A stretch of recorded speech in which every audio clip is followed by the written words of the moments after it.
nós está extremadamente orgulhoso de visita que também toma lugar outro semana, por vários motivos. Maneira Wanda bisa nós também visitar o governante de nosso país, governador, conselho de ministro, também vai visita para nos conta e ministra também para que o deporte está sendo importante e para que a visita de dirigente aqui está sendo importante. E à noite nós também temos evento que nós está conectar o mundo do deporte com o mundo empresarial.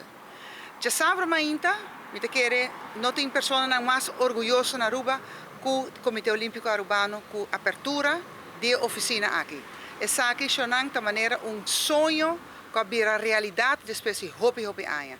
Atrai hobby duro, danke na apoio financeiro de parte do Comitê Olímpico Internacional, de parte de Pan Am Sports, de parte de Olympic Solidarity, de parte da Fundação Loto para Deporte, de parte do governo de Aruba e naturalmente de parte do Comitê Olímpico Arubano MES, o projeto aqui é possível.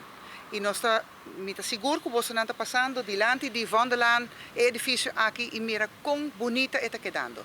Nos falta ainda algum coisa para completar, mas outra semana vai vir em sua glória completo. Para dentro também nós também temos muralha de tour e atleta olímpico, nós também temos muralha de wega anterior, que nós vamos mirar portrait de nos atleta, de nos delegação. É momento hobby especial para mirar sempre nos delegação a entrada em cerimônia de abertura durante o wega olímpico. Nós também temos câmara dedicada completamente galeria dedicada ao uniforme deportivo de COA, que é elemento assim importante para a nossa organização.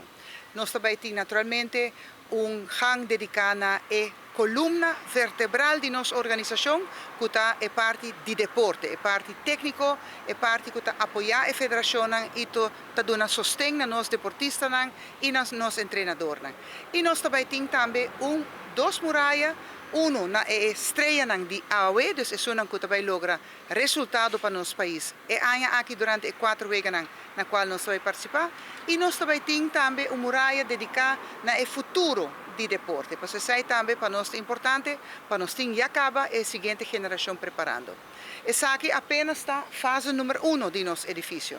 Porque a intenção está, uma vez que nós está claro com fase 1, nós vamos com apoio financeiro para de 2 fases, que também está museu olímpico para Aruba, que nós invitar escola para vir, que nós damos charla, que nós damos workshops, reunião para percorrer para gente Aruba ser reconhecido com o mundo do deporte e seu valor.